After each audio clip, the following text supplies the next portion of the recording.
Camilo, les voy a leer un poco sobre la hoja de vida del doctor Camilo. Es abogado de la Universidad del Rosario, es especialista en Derecho Penal también de la misma universidad, tiene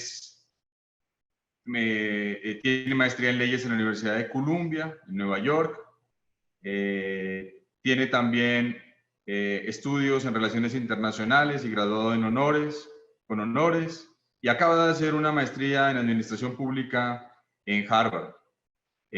Fue secretario de Transparencia de la Presidencia de la República, y donde yo lo conocí hace unos años fue en el programa de transformación productiva, en el PTP, que tan importante será en esta nueva etapa económica de este país, porque creo que si algo tendrá que transformarse es la economía y por supuesto la vida de los colombianos.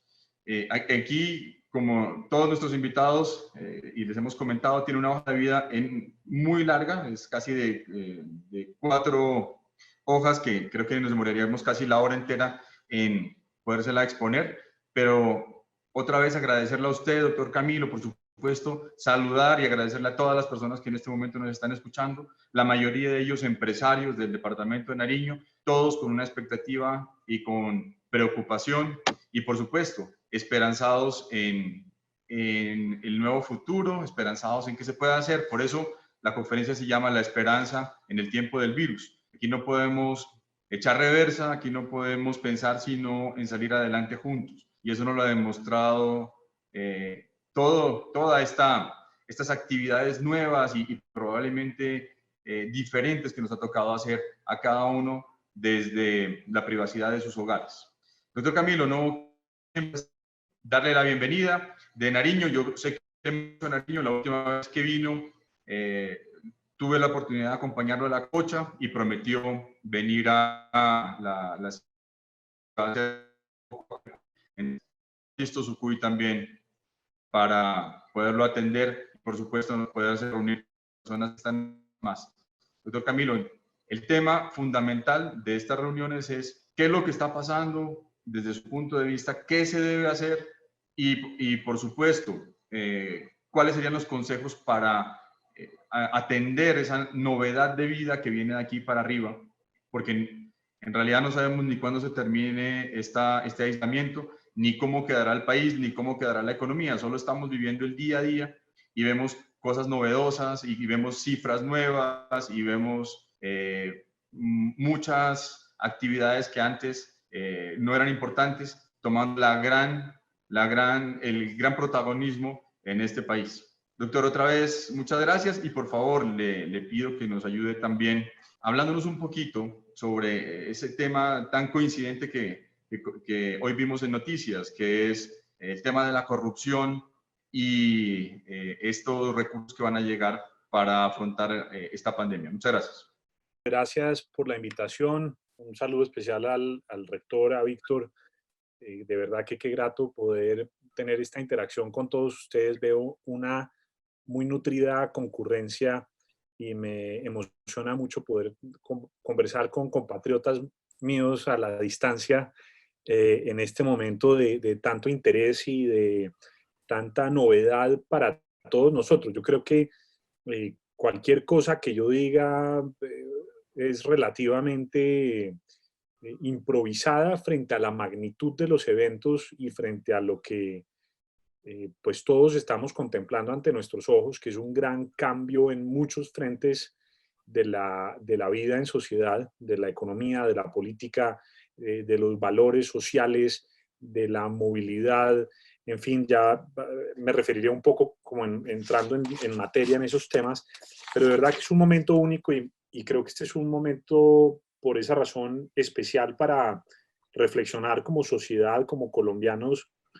Y lo que quisiera proponerles a modo de metodología es que aprovechando que este Zoom tiene la opción del chat, me vayan escribiendo las preguntas y los diferentes temas que de pronto quisieran que fuera abordando o si quisieran que profundizase en alguno de los planteamientos que voy a hacer hoy, pues que me pudieran irlo haciendo saber para poder responder a ellos de manera oportuna.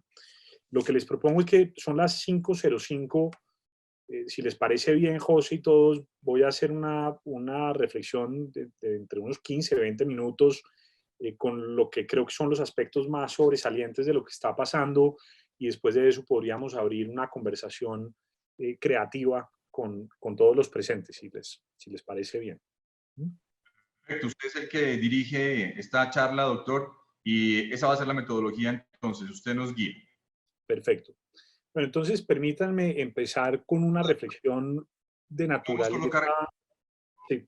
un inciso, por favor. Es que no lo estamos viendo, doctor Camilo. ¿No me están viendo? Qué raro.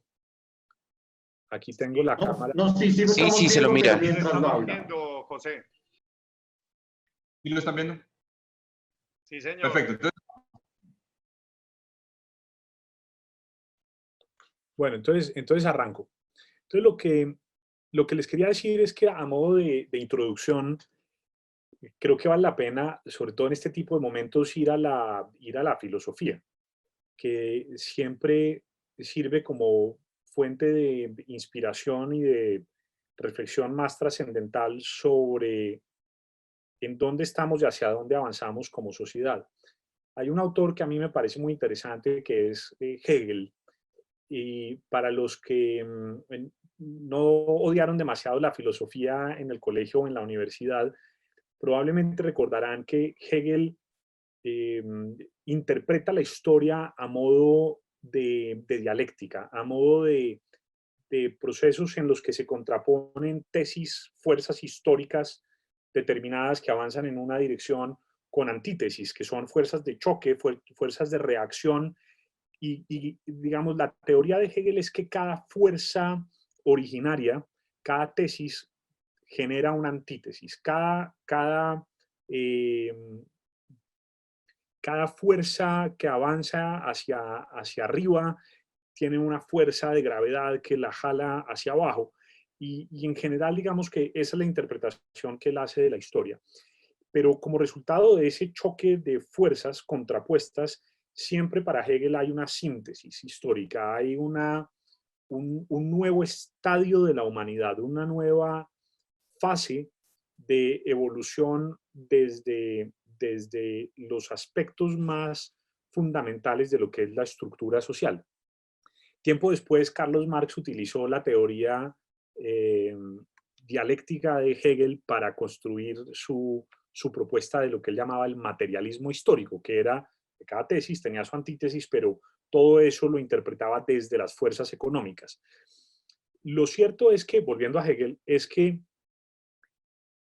este tipo de momentos a los que nos enfrentamos nos pone de presente una gran fuerza histórica que es el COVID-19. Es una cosa interesantísima, pero que tiene la capacidad de generar un proceso de ruptura y de destrucción de muchos estándares, valores, de muchos paradigmas que estaban claramente anclados en la conciencia social y en la economía durante los últimos 100 años, durante los últimos 50, 100 años, digamos, del capitalismo contemporáneo. Y esa fuerza histórica que hoy en día es el COVID, que de alguna manera logró doblegar a presidentes, primeros ministros, estados, que ha mostrado la fragilidad absoluta del orden global y del orden estatal, nos está dando una gran lección, pero muy seguramente va a haber una reacción histórica que no sabemos qué matices va a tener, no sabemos qué coloratura va a tener, no sabemos qué forma va a tener, pero sin duda lo que está pasando va a resultar en una gran transformación de la estructura social global. Si uno no es capaz de ver eso desde ya, probablemente no logra anticiparse a lo que van a ser los desafíos para todos nosotros como sociedad, como colombianos, como empresarios, como consultores, como líderes, dirigentes, desde donde sea que estemos. Si no logramos por lo menos entender que esto realmente es una fractura radical a la forma en que el mundo venía operando, estamos en nada. O sea, realmente no estamos entendiendo la magnitud de las cosas. Yo no soy quien para aventurar una hipótesis de cómo va a evolucionar esto en adelante, pero sí hay algunos insumos, algunos ingredientes, algunos indicios que le permiten a uno interpretar qué va a pasar por lo menos durante una primera fase.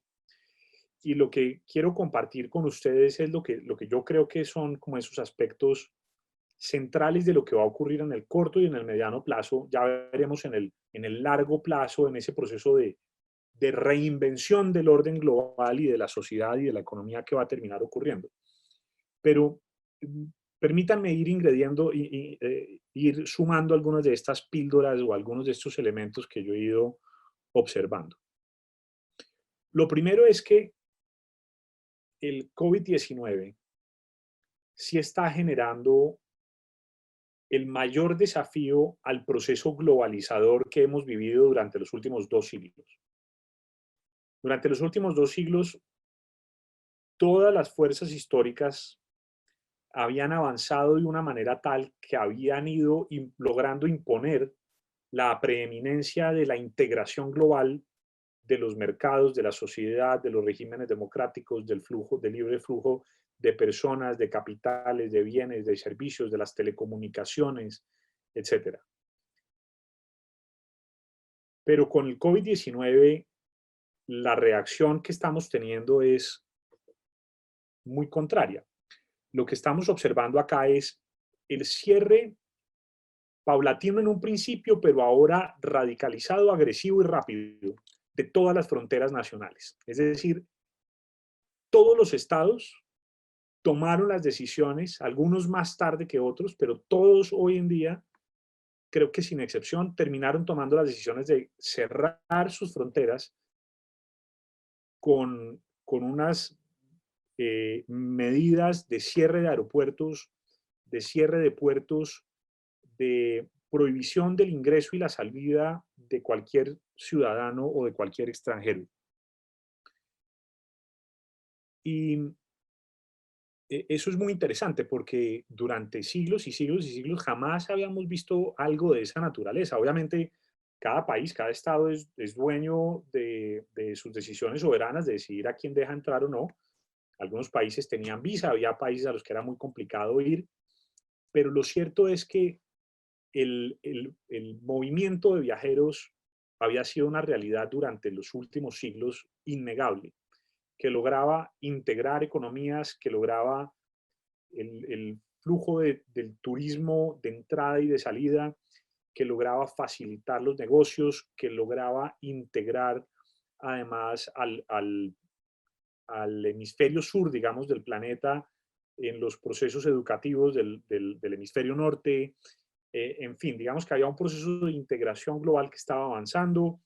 Teníamos muchísimos tratados de libre comercio, teníamos la Alianza Transpacífico, teníamos el ALCA, teníamos la Alianza Pacífico en nuestro contexto, etc.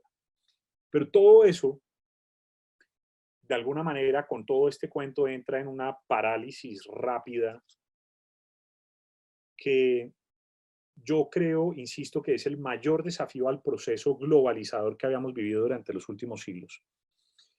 Y uno podría pensar, equivocadamente, opino yo, que ese cierre de fronteras va a ser temporal, que dentro de un mes, dentro de 2 meses o 3 meses se acabó el problema y que los países van a volver a abrir las fronteras, van a volver a abrir los aeropuertos y todo va a volver a ser como era antes.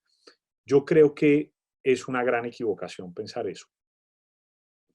Imagínense lo siguiente, si Colombia hoy en día lograra reducir a cero el número de contagios, a cero, le tomaría mucho tiempo poder volver a tomar la decisión de abrir fronteras, porque es que el COVID-19 sigue disperso por todo el planeta. Entonces está en Europa, está en China, está en los Estados Unidos, etc. Está en prácticamente todos los países. Hoy en día está en más de 190 países. Entonces, si Colombia hoy lograra reducir a cero los contagios domésticos nacionales, muy difícilmente podría tomar la decisión de abrir puertas frente a otros países. ¿Cuáles tendrían que ser las características o las condiciones que debería tomar para que pudiera volver a abrir esas fronteras? Piensen ahora en nuestros principales aliados comerciales y nuestros principales visitantes y, digamos, la gente que más le interesa a Colombia en términos de turismo, que es básicamente Europa y los Estados Unidos. Estados Unidos hoy es el país que tiene el mayor número de contagios del mundo, ya superaron los 350.000 contagios. Es una barbaridad absoluta. Yo me pregunto, ¿en qué momento la administración Duque va a poder tomar una decisión de volver a abrir las fronteras nacionales? Muy difícil. ¿Cuándo vamos a poder volver a tener estadounidenses ingresando a Colombia o a cualquier persona que venga desde un vuelo desde los Estados Unidos, de Miami, de Houston, de Nueva York, de Boston, etcétera? Un vuelo con 500 personas, cuando ni siquiera tenemos forma de medir a la gente, de hacer las pruebas en tiempo real, suficiente, rápido.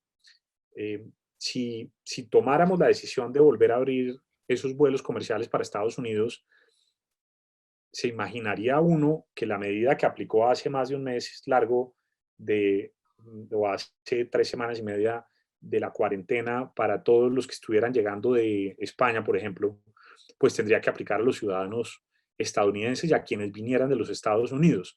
Entonces, el desincentivo de venir a Colombia, de viajar, cuando usted tiene que aterrizar en un país y enfrentarse a una cuarentena, a estar 15 días por lo menos encerrado en un hotel para después poder ir a una esquina a comerse un pan de bono, me parece que pinta un panorama desolador frente a lo que tiene que ver con el turismo estadounidense.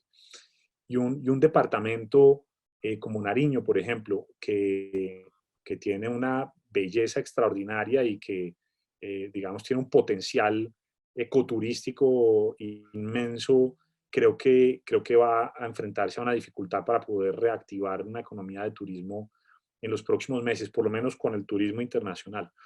Lo mismo que acabo de decir aplica probablemente para Europa. No me imagino europeos llegando a Colombia prontamente. Ahora, obviamente, las autoridades no hablan de esto. Uno no ve al gobierno nacional diciendo vamos a cerrar las fronteras durante los próximos 6 meses o durante el próximo año.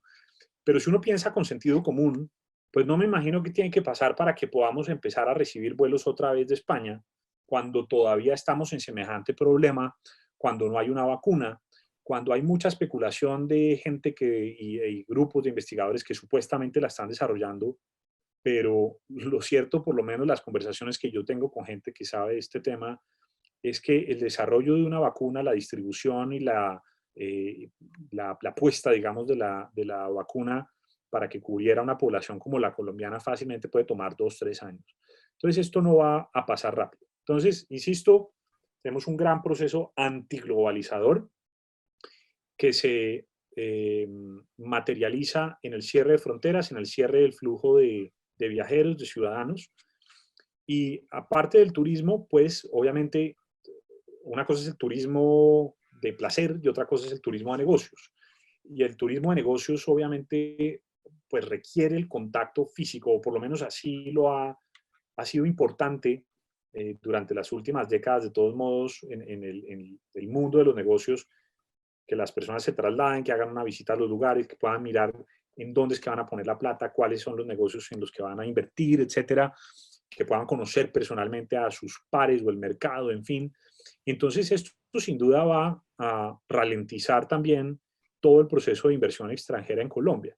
Entonces, tenemos un país que no va a tener el ingreso de las divisas del turismo, que va a disminuir dramáticamente el ingreso de divisas por cuenta de inversión extranjera, que adicionalmente tiene una economía completamente parada, porque la gente no está en las calles trabajando, porque además tenemos una economía altamente informal y porque además somos un país rentista que depende del petróleo y de la minería.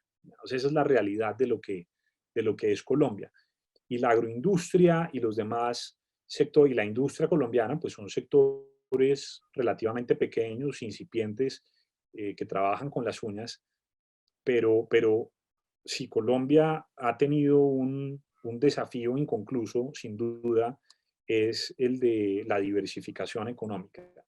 y lo que está pasando con todo este tema del coronavirus, sumado a el desplome de los precios internacionales del petróleo por cuenta de la guerra comercial entre Rusia y Arabia Saudita, pues muestra el desastre que significa para un país como Colombia depender en una medida tan importante de las exportaciones del petróleo. Digamos, es lo que los economistas llaman como la maldición del petróleo, que además genera como una especie de dependencia, de adicción de los países frente a ese tipo de industria extractiva, que además, y ahí que José mencionaba el tema de la corrupción, muchas veces termina muy de la mano con problemas de corrupción. Entonces, en el orden global, reacción al proceso globalizador o ruptura o, eh, digamos, freno en seco, diría yo, al proceso globalizador. Y ahora lo que está pasando es que todos los países están mirando hacia adentro. Y entonces acá el hecho de que miren hacia adentro tiene varias implicaciones, porque la economía está entrando en un proceso de recesión global.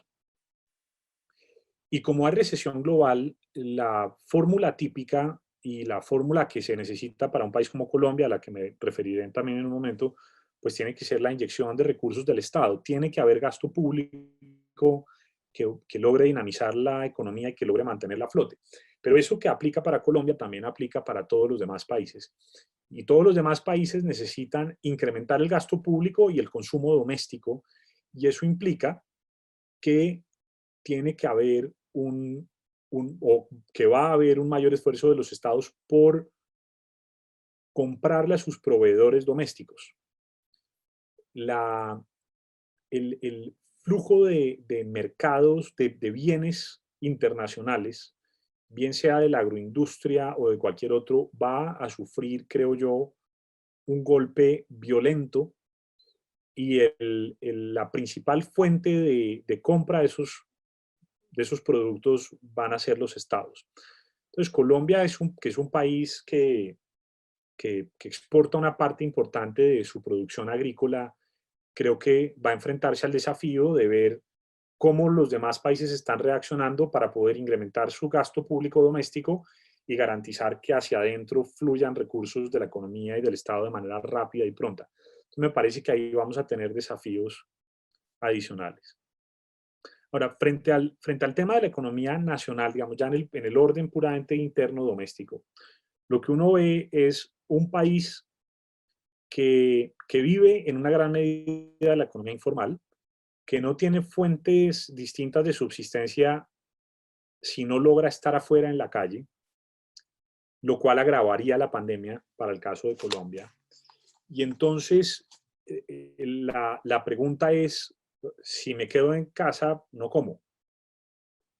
Y, y la verdad es que la única fuerza que tiene o la única organización o institución que tiene la capacidad de responder a ese desafío es el Estado.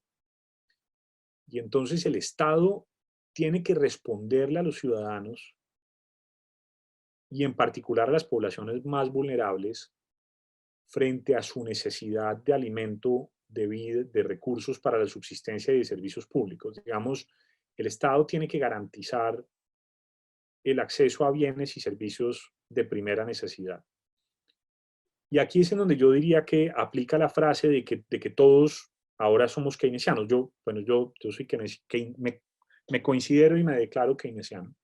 Pero ahora sí que todo el mundo es keynesiano, hasta los más neoliberales que creen que el Estado pues, no debía intervenir ya mucho en la economía, se están dando cuenta que aquí no hay de otra, el Estado tiene que intervenir, pero creo que además se están dando cuenta de el problema que ha sido que el Estado durante décadas y décadas y décadas no haya intervenido con seriedad, con rigor y con compromiso para fortalecer ciertos sectores que requerían una mayor inyección de recursos, un mayor respaldo estatal como el sector de la salud.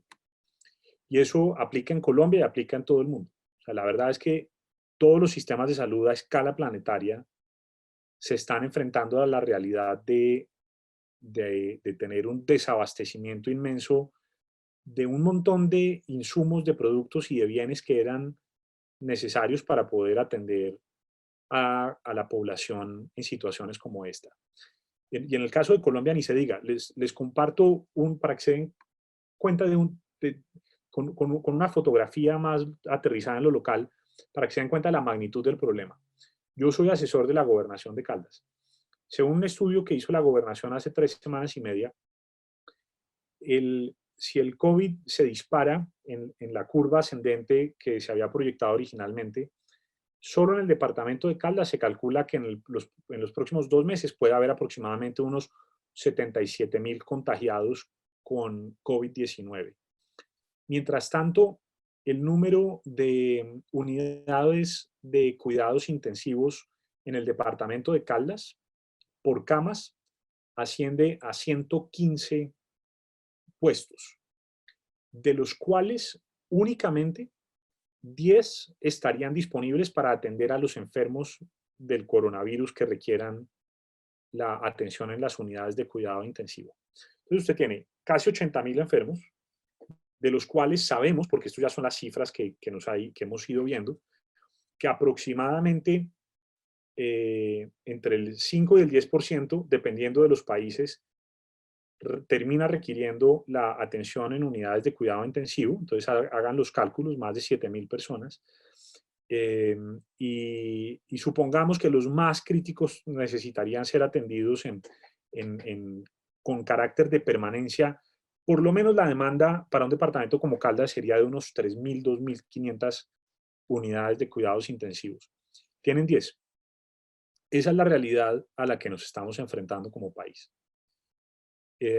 Agravado con el hecho de que la desarticulación entre el gobierno nacional y los gobiernos territoriales es violenta y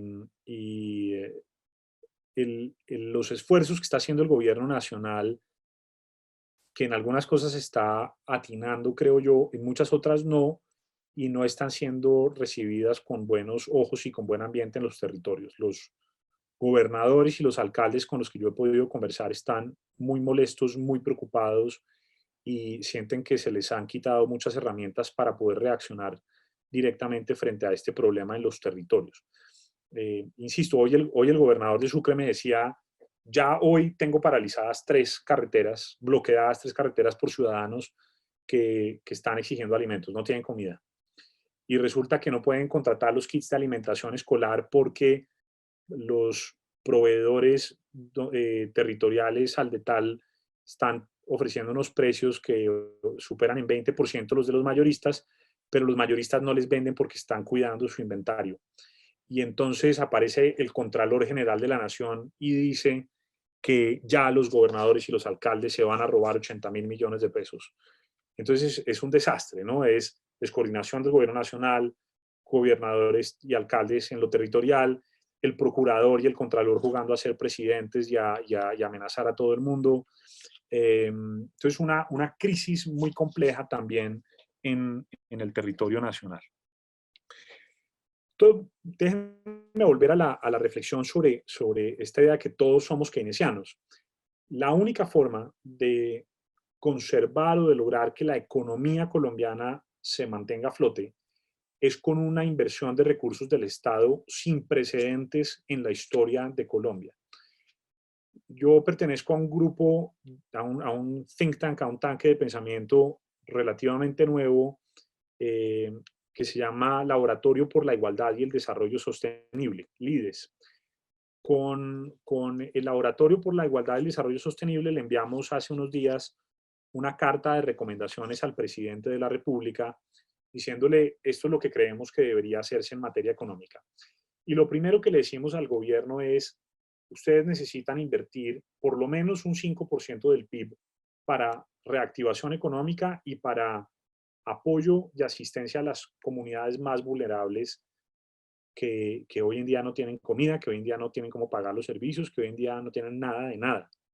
Es que la situación para la clase baja y en extrema pobreza es absolutamente oprobiosa y terrible. La clase media también está en aprietos y es duro, pero ahí uno medio va aguantando con unos ahorros que uno pueda tener, pero a nosotros también, tarde o temprano, se nos va a acabar el combustible y ya voy a hablar un poco de los temas de clase media. Pero lo cierto es que se requiere una inyección del 5% del PIB que asciende a 50 billones de pesos. Y esto, a diferencia de lo que ocurrió con el New Deal de Roosevelt, con el cual intentaron superar la Gran Depresión de los años 30 en los Estados Unidos, en donde la inyección de capital iba a la construcción de obra pública, acá no podemos hacer eso porque la gente no puede salir y porque la necesidad es mucho más inmediata. Acá necesitamos gasto público, gasto directo a través de giros a la gente para que tenga con qué comer. Sin alimentación y sin vida no hay nada de lo demás importa ni nada de lo demás vale. Entonces, ese es un tema que va a ser muy importante. Ver cómo reacciona el Estado. Al millón, por supuesto, es cómo puede financiar el Estado ese gasto. Y la verdad es que para eso está el Banco de la República. Y el Banco de la República sí podría ayudarle al Estado inyectando ese capital de modo que pueda incrementarse ese gasto público en los próximos días. Alguien por ahí me está preguntando sobre el tema del Fondo Monetario Internacional y en particular lo del crédito solicitado al Fondo Monetario. Ahí la información que me llega hace un par de minutos es que, porque estaban diciendo que el crédito iba dirigido para inyectárselo al sector financiero. Y entonces lo que nos aclaran, les voy a leer acá, es que lo de usar el crédito del Fondo Monetario para la banca es una mala interpretación. Ya el Ministerio aclaró que lo que se está negociando es la renovación de la línea de crédito, no su desembolso. Entonces parecería que eso no es exacto lo del tema de lo del crédito.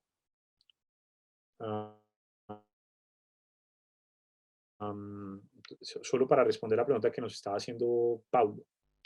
Entonces, bueno, eso frente a los temas generales de economía. Con mucho gusto, este es el documento que les estaba comentando. Nos preguntan el tema de la inflación. En el análisis que hicimos con el equipo de líderes, llegamos a la conclusión de que sí podría eventualmente haber un incremento de la inflación, pero no necesariamente, porque depende de muchos otros factores, incluyendo la tasa de cambio, el manejo que se le da a los dólares, a la cuenta corriente del país, etcétera, etcétera. Y digamos, los economistas, yo no soy economista, pero esto es lo que me dicen los que saben de este tema, hace bastante tiempo descartaron la relación sine qua non entre incremento del gasto público e inflación. Parecería muy obvia y es lo que uno aprende en los libros de economía en la universidad, pero lo que me dicen es que los economistas contemporáneos han entendido que el incremento de la inflación no ocurre de manera absolutamente necesaria. Digamos que hay maneras de controlarla y lo que haría yo es invitarlos a que le peguen una mirada al documento que les estaba mostrando, que es el de recomendaciones al presidente Duque, que denominamos Salud con Empleo e Ingreso. Les quiero compartir ahí algunas como en resumen, algunos de las principales recomendaciones que estamos haciendo en materia económica. Lo primero es brindar atención y asistencia prioritaria a la población en situación de pobreza, haciéndola extensiva a las familias víctimas del conflicto y a los desplazados. Ahí hay por lo menos un registro de más de 8 millones de personas y se podrían canalizar recursos muy fácilmente hasta un salario mínimo legal mensual vigente por 3 meses. Eso obviamente exige la articulación entre el nivel nacional y el nivel territorial. Lo otro es brindarle apoyo a los trabajadores independientes y a los informales, que también hacen parte de la población vulnerable en una escala distinta, también con un riesgo grande de caer en situación de pobreza, y para eso podría usarse la base de datos del SISBEN 3 y del SISBEN 4 y canalizar la ayuda impulsando un plan de bancarización acelerada de esas personas. Hoy leí con sorpresa y con optimismo que Planeación Nacional anunció la creación de una línea para garantizar la creación virtual de las cuentas bancarias para poder hacer el giro de los recursos a usuarios del SISBEN. Entonces, parecería que el gobierno en ese frente está escuchando, o por lo menos venían madurando la idea desde atrás. La tercera idea es proteger a los trabajadores y contratistas formales. La verdad es que muchas empresas se están enfrentando a la disyuntiva o a la necesidad de tener que terminar contratos, porque ¿cómo sigue usted pagando, por ejemplo, los hoteles, cómo siguen pagando empleos y empleos y empleos y empleados y sin tener ningún tipo de ingreso? Entonces lo que proponemos acá es que el Estado asuma el 75% de la nómina de algunas de esas empresas con un tope hasta de 2 salarios mínimos legales mensuales vigentes. Y debería asumir los pagos de la seguridad social. Esto hoy en día ya lo están haciendo varios países europeos. Entonces no es una locura que nos ocurrió, es una medida contracíclica que funciona y que ya varios países están utilizando. Lo otro es garantizar a contratistas independientes auxilios monetarios equivalentes a los declarados a la UGPP del último año. Y acá una cosa importante, y es que planteábamos que el Estado debería tener una línea de factoring que le permita a contratistas independientes vender sus facturas con una tasa de intermediación favorable o sin tasa subsidiada por el Estado, que le permita a uno recibir rápido el ingreso, no morirse de hambre durante los 2 o 3 meses que dure la cuarentena, y eso también le puede descargar un poquito de presión a las empresas y le da más liquidez y ayuda a incrementar la demanda agregada en el país. Lo otro que va a ser, tenemos más cosas acá, pero no los voy dije que iba a hablar, es que 15 minutos, llevo ya un montón. Pero en los temas del reto fiscal, en donde hablaba yo del gasto de los 50 billones de pesos, hay un elemento fundamental que es, hay que flexibilizar la regla fiscal, y eso no tiene vuelta de hoja. O sea, la regla fiscal se hizo para momentos de normalidad, no para momentos de emergencia, y si hay un momento de emergencia en la historia reciente de Colombia es este. Entonces, la regla tiene que operar en tiempos de calma, pero esto es una etapa en la que necesitamos gasto público claramente.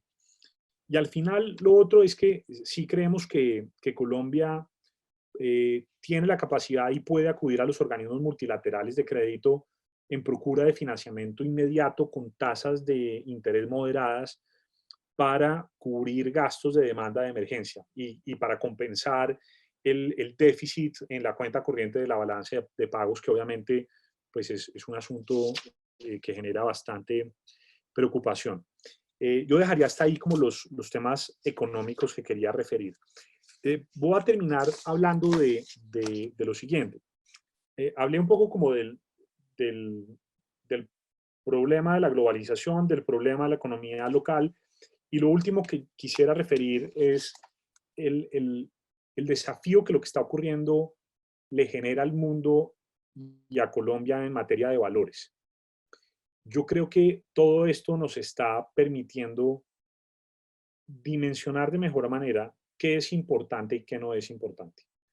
Nos está permitiendo entender que estábamos invirtiendo y gastando plata o estábamos haciendo cosas que estaban permitiendo que la economía y la sociedad evolucionaran en cierta dirección, que permitió que la escala de valores se invirtiera completamente. Y entonces, si ustedes se fijan, ahora todo lo que son los valores más preciados por la sociedad, la sociedad del espectáculo, los realities, todo ese tipo de cosas están pasando a un segundo plano. Volvimos a mirar hacia las familias, volvimos a mirar el hogar, volvimos a mirar la lectura, volvimos a mirar como a los valores y a la virtud. Y yo creo que este es un proceso, una fase que tiene a todo el mundo o no todo el mundo, siempre hay excepciones, pero que tiene a mucha gente caminando en un proceso de introspección muy profundo, reflexionando sobre su propia vida, reflexionando sobre la familia, reflexionando sobre la sociedad, generando al mismo tiempo muchos desafíos adicionales para la sociedad. Estaba viendo yo, me decían ayer que el número de denuncias por violencia intrafamiliar se han triplicado durante las últimas 3 semanas, eh, al igual que se han duplicado el número de denuncias por violencia sexual intrafamiliar. Es decir, eh, lo que hubiese podido ser un momento para el recogimiento y la reflexión, para algunas personas y en algunas familias se ha traducido en un descargue de violencia y de agresión sexual que también debe llamar a la reflexión. Y yo creo que todo esto nos está invitando también a unas reflexiones más profundas sobre lo que debe ser la solidaridad social, sobre el papel del Estado social de derecho, sobre la necesidad de diversificar nuestra economía, sobre la necesidad de incluso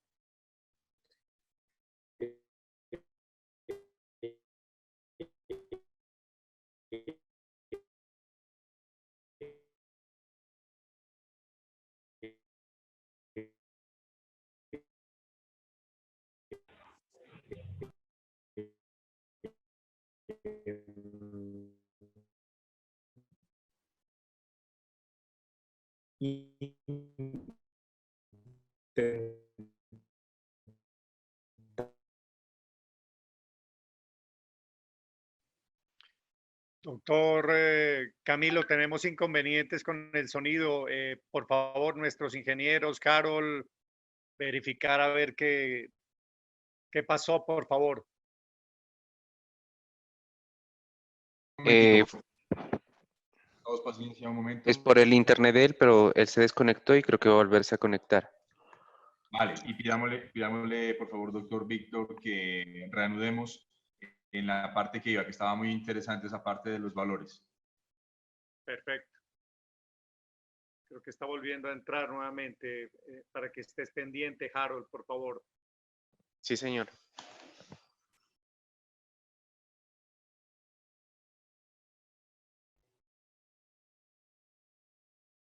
estaba cerrando ya diciendo que creo que todo esto está generando una serie de desafíos inmensos en las 3 escalas que mencioné: integración global, economía y cultura y sociedad. Y creo que estamos en un punto de quiebre de honda envergadura que va a redefinir el rumbo del planeta. Vamos a ver cómo evoluciona. No podemos eh,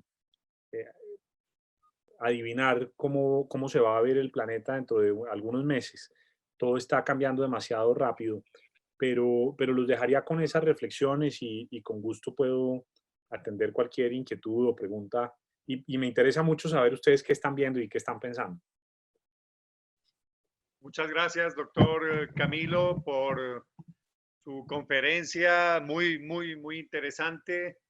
Las reflexiones que usted nos comenta que tenemos que hacer como sociedad, ese cambio que va a traer como consecuencia pues toda esta fractura radical que se viene dando actualmente en el mundo, el qué hacer con nuestras fronteras cuando supuestamente a mediano, corto plazo se pueda solucionar esta situación. Muy importante la situación de nuestro país que usted nos presenta, pues es bien preocupante, sobre todo con el presupuesto que se hizo, con el valor creo que del barril del dólar a $61, ahorita está a $33, eso hay que pensarlo muy bien. Y la pregunta que teníamos, doctor Camilo, es, usted, son dos inquietudes que tengo y para que por favor las vayan formulando nuestros queridos compañeros en el chat las siguientes preguntas. Una es, ¿usted cree que va a cambiar el modelo económico a nivel global?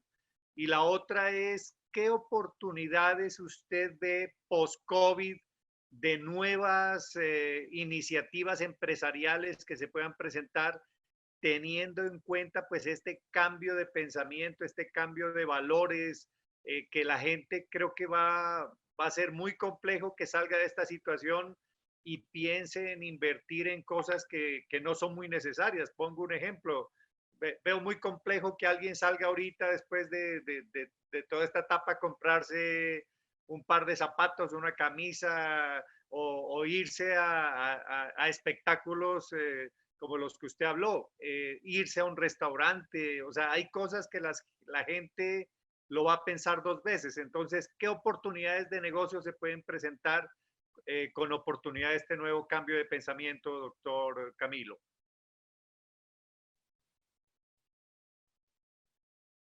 Yo ahí lo que diría es que eh, sí creo que va a reinar una cultura de la austeridad durante los meses que vienen, e incluso años. Yo creo que la gente va a ser mucho más consciente de la necesidad de proteger mejor los ahorros y creo que además va a haber como una mayor conciencia de lo fútil que es gastarse la plata en cosas superfluas. Es decir, a la gente que vive de comprar ropa de marca y no sé qué, me parece que, o sea, una cosa es comprar unos zapatos porque usted los necesita y otra cosa es gastarse 1,5 millones de pesos en unos Ferragamo.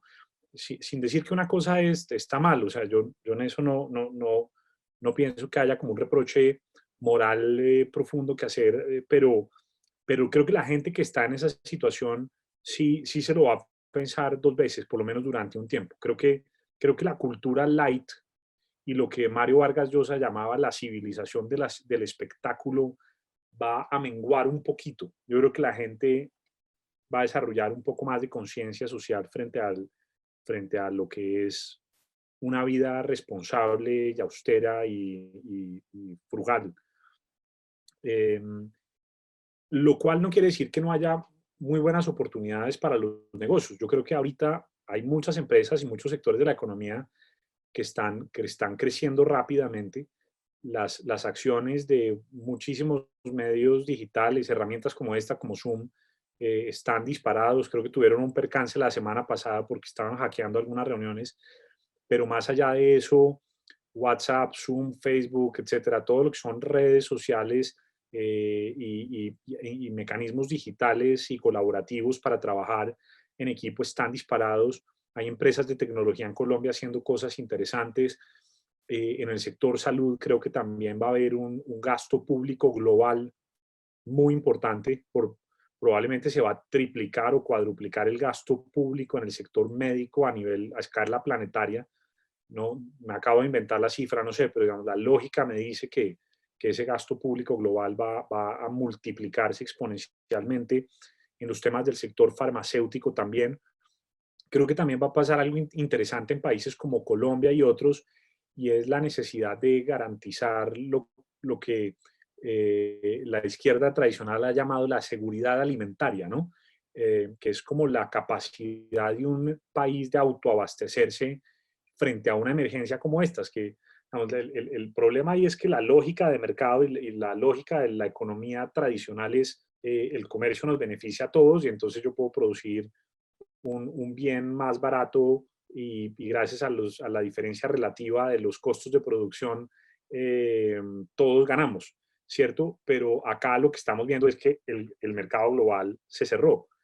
Y entonces, claro, hay países y economías y territorios que están yéndose en aprietos a la hora de definir qué, qué, cómo manejamos la el autoabastecimiento de un país frente a los temas eh, de agrícolas y agroindustriales. Entonces me parece que para la agroindustria hay una oportunidad que también puede ser interesante. Eh, digamos, creo que en todo esto hay ganadores y hay perdedores. Obviamente los grandes perdedores son el turismo, todo lo que es turismo de bienestar y de recreación. Creo que van a sufrir un descalabro violento, los cruceros se van a quebrar, las aerolíneas están teniendo unos problemas gigantescos. Si las aerolíneas se quiebran, entonces ¿quién va a...? Esa es una buena pregunta. Si las aerolíneas se quiebran, ¿quién va a prestar ese servicio? Entonces ahí hay varios desafíos, pero sin duda creo que hay buenas oportunidades también.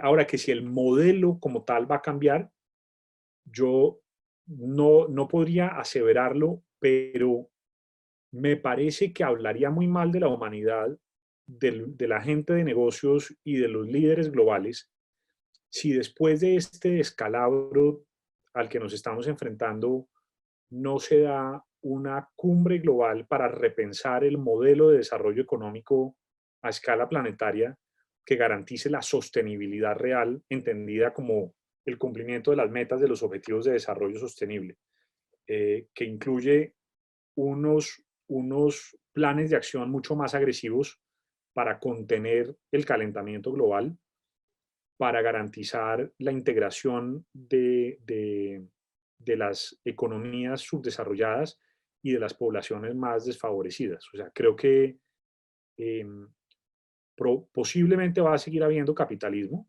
y yo soy un convencido de que el capitalismo es el modelo económico que más contribuye a generar riqueza y crecimiento económico, y solo con crecimiento económico sacamos gente de la pobreza, pero tiene que ser un capitalismo social y sostenible. Y creo que el capitalismo que hemos tenido a nivel global ha sido muy irresponsable. Ha sido el capitalismo de los paraísos fiscales, del capital golondrina, del abuso de la posición dominante de quien tiene el capital. Entonces me parece que ahí seguramente va a haber una serie de reformas que van a ser importantes. Pero vamos a ver, no, es demasiado pronto para saber.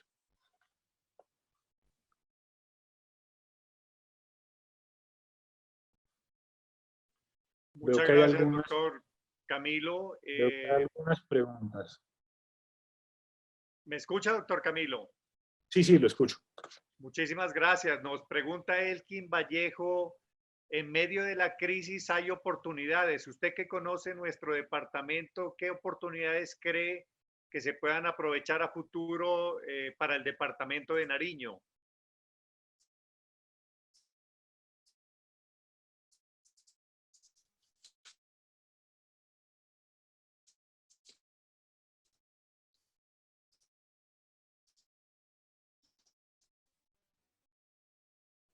Doctor Camilo, ¿se nos fue otra vez la voz?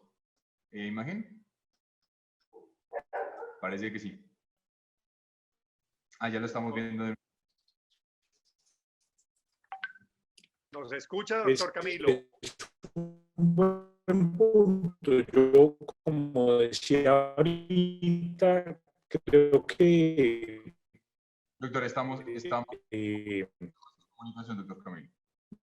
Nariño es un departamento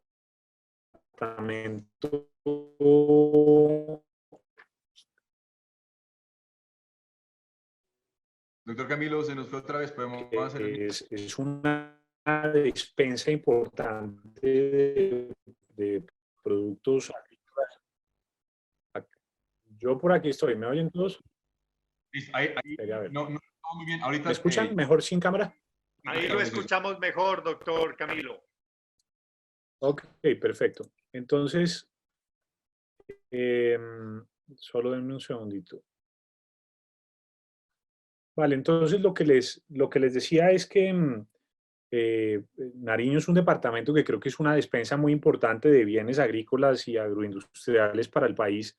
Y yo creo que acá, insisto, el principal desafío va a ser abastecer a las comunidades más vulnerables, pero en general a la población colombiana con los alimentos que se necesitan.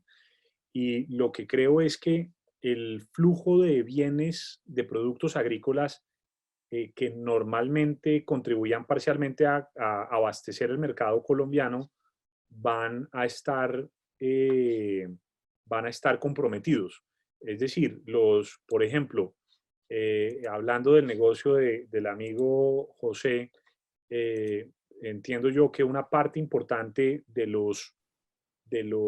abastecimiento de huevos, por ejemplo, que que se comercializan en el departamento de Nariño provienen de Ecuador. Con las fronteras cerradas, uno supondría que ahí hay una oportunidad importante para escalar la producción y promover el abastecimiento de ese mercado con producción nacional.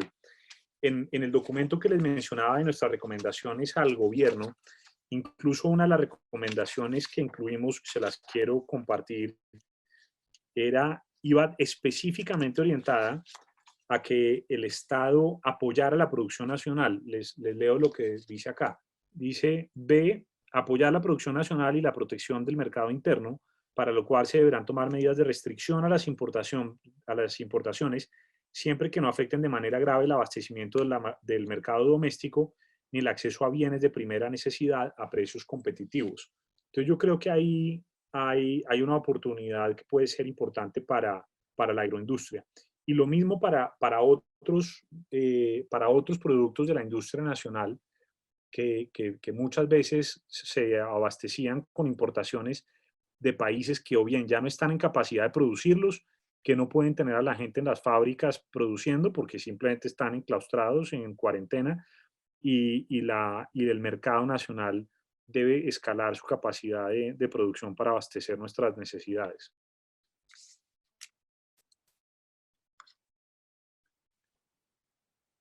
Estoy viendo una pregunta. ¿Me están escuchando? Sí, doctor Camilo, muchas gracias. Hay una inquietud de Mauricio Rosas que dice, ¿no es el momento de aliviar el costo de mano de obra disminuyendo gastos referentes a prestaciones como los de las cajas de compensación? Pues lo que yo creo es que el Estado podría apoyar a los pequeños y medianos empresarios cubriendo esos costos durante un tiempo. Obviamente no podemos dejar en desprotección a los trabajadores y yo sí creo que las cajas de compensación y digamos, esas contribuciones de la parafiscalidad tienen un fin muy importante desde el punto de vista de lo que es el Estado social de derecho y las garantías laborales de los trabajadores y digamos, su derecho a poder disfrutar también de aspectos como la recreación, por ejemplo.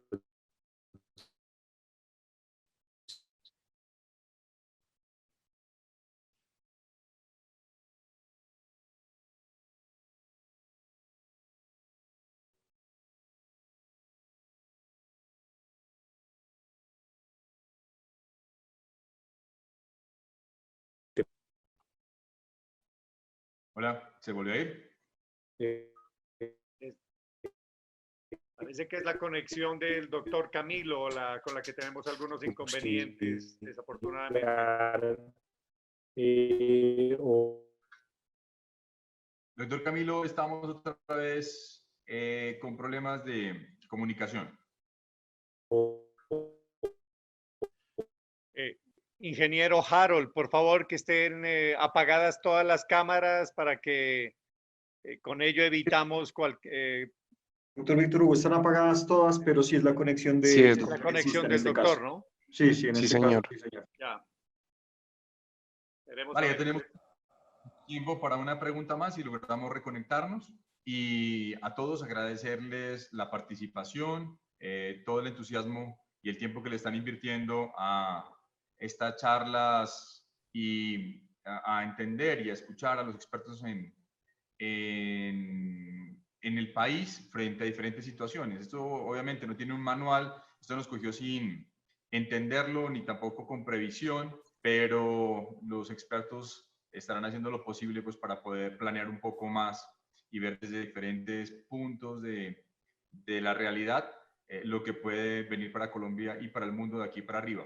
Les voy contando antes que, ahora que, pues, hasta que se conecte el doctor Camilo para podernos despedir con él, que el industrial Mario Hernández es un marroquinero que yo creo que varios de ustedes conocen los productos que él tiene, las tiendas, la historia tan interesante de superación de él. Nos va a acompañar el lunes siguiente el lunes de Pascua, no tengo en cuenta la fecha todavía, pero ahorita lo busco en un minuto. A ver, ¿en qué mes que estamos? 13 de abril, José Alfonso. Yo estoy bastante perdido en fechas también. Nos acompañará el 13 de abril. Doctor Camilo, ya está otra vez en línea, ¿no es cierto? Oh, sí, qué pena con todos. Esto no se lo han acabado de inventar. Siga tranquilo. Antes, muchas gracias por el tiempo y por la paciencia. Sí, bueno, no, respondiendo a la pregunta de Mauricio, lo que decía es que yo creo que el Estado sí tiene que apoyar cubriendo esas cuotas de la parafiscalidad. Creo que tiene que darle un poco de oxígeno al empresariado sin desproteger al trabajador, pero creo que temporalmente el Estado podría hacer eso, así como en muchas economías se hace con políticas que los estados impulsan para promover la inversión extranjera. Aquí lo haríamos con una intención distinta, que es apoyar al empresario colombiano en momentos de dificultad. Por eso decía yo que el gasto público es tan masivo, ascendiendo a más de 50 billones de pesos, porque obviamente todo eso requiere una cantidad de recursos muy, muy importantes.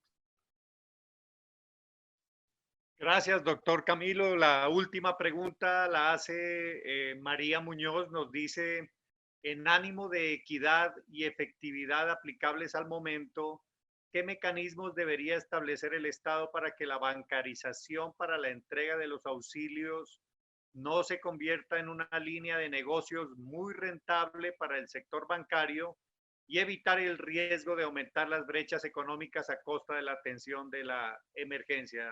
Doctor Camilo, por favor.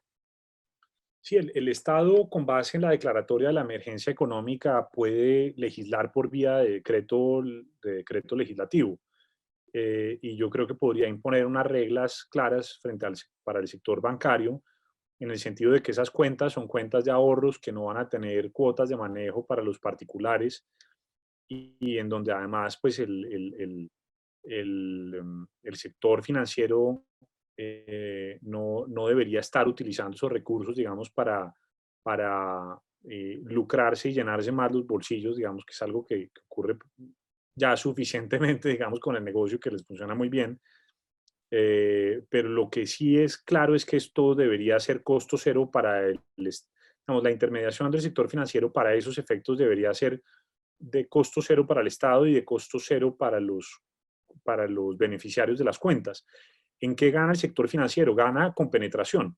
El hecho de que el Estado colombiano pueda acelerar la creación de 1,5 millones de cuentas, por ejemplo, de la economía informal, que van a seguir utilizándose durante los próximos años, creo que le aporta eso al sector financiero, que antes no canalizaba y no administraba en absolutamente nada los recursos de esa economía informal, y cuando empieza a regularizarse el funcionamiento de la economía en un año, año y medio, lo que se necesite, pues va a tener esos cuentavientes y puede empezar, digamos, es gente que entra en el mundo de la historia crediticia, que puede pedir créditos, que puede, en fin, digamos, son millones de nuevos clientes para el sector financiero, que podrá sacar provecho más adelante, pero después de haber puesto su grano de arena en el compromiso de solidaridad al que yo creo que está obligado.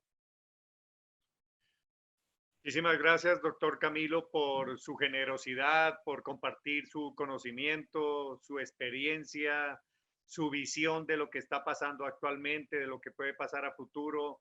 De verdad que quedamos gratamente impresionados con los conocimientos que nos ha compartido ahora.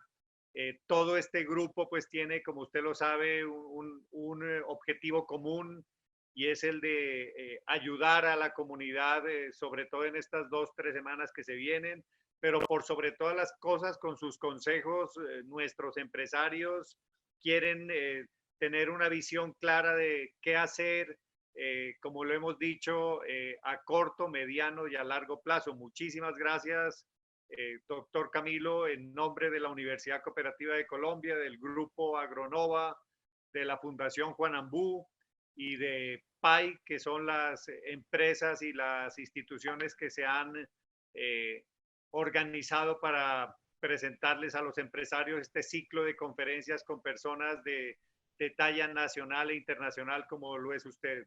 Muy amable, doctor Camilo, y le doy la palabra a José Alfonso también para que haga el cierre final.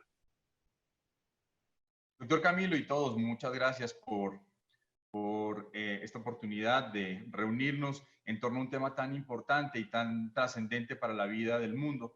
Gracias, doctor Camilo, por este tiempo que nos ha dedicado, por su generosidad, como cuando se lo pedí hace unos días, que nos donaron una horita de su tiempo para escuchar su apreciación sobre lo que está pasando y lo que puede pasar. Agradezco también que usted ya en el chat colocó su número telefónico, su mail para seguramente contactarnos y poder tener una comunicación fluida y escuchar las apreciaciones que día a día se van creando, porque esto nos ha, de hecho, aquí sí cabe la frase de esto nos ha terminado de inventar, porque Sí. día a día el cuento es distinto. Por supuesto, invitado a Nariño siempre. Yo sé que a usted Nariño le gusta mucho, tuvimos la oportunidad cuando trabajaba en el ministerio, cuando fue SAR Anticorrupción, de contar con su presencia acá.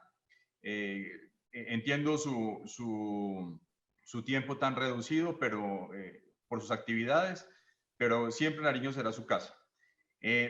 Muchas gracias otra vez. Decirles a las personas que nos acompañan que el lunes, y por supuesto usted, doctor Camilo, también invitadísimo, vamos a tener al empresario Mario Hernández, que nos va a contar su historia de vida y qué piensa hacer con su empresa marroquinera que tanto recordación de marca tiene, pero él dijo una frase que él se la juega toda y que si le toca arrancar de cero, lo hará de nuevo, pero él no va a declinar en ningún momento el esfuerzo de tener su empresa en pie. Le quería pedir una autorización, doctor Camilo, a ver si nosotros tenemos la grabación de esta reunión, si la podemos socializar con las personas que están acá y con quien nos la pida también, pues esa autorización es muy importante para poderlo hacer. Sí, claro, no hay ningún problema, José. Aprovecho para agradecerle a usted, a Víctor y a todos los presentes por su tiempo y por la atención. Ahí, como decía José, les compartí ya mi número de celular.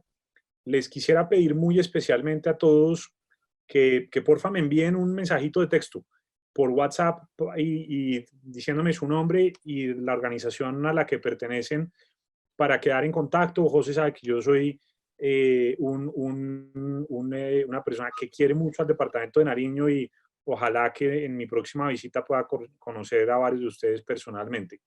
Entonces les agradezco mucho y bueno, y acá también a sus órdenes en lo que puedan necesitar, ¿vale?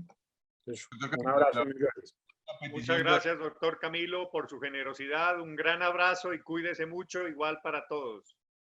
Vale, la última petición, Camilo, ¿podemos tener la copia de la carta que se envió al gobierno? Porque quisiéramos revisar las medidas sugeridas y, por supuesto, verlas en el contexto del día a día, cómo se van aplicando y cómo también las van aceptando o se van alejando de las mismas.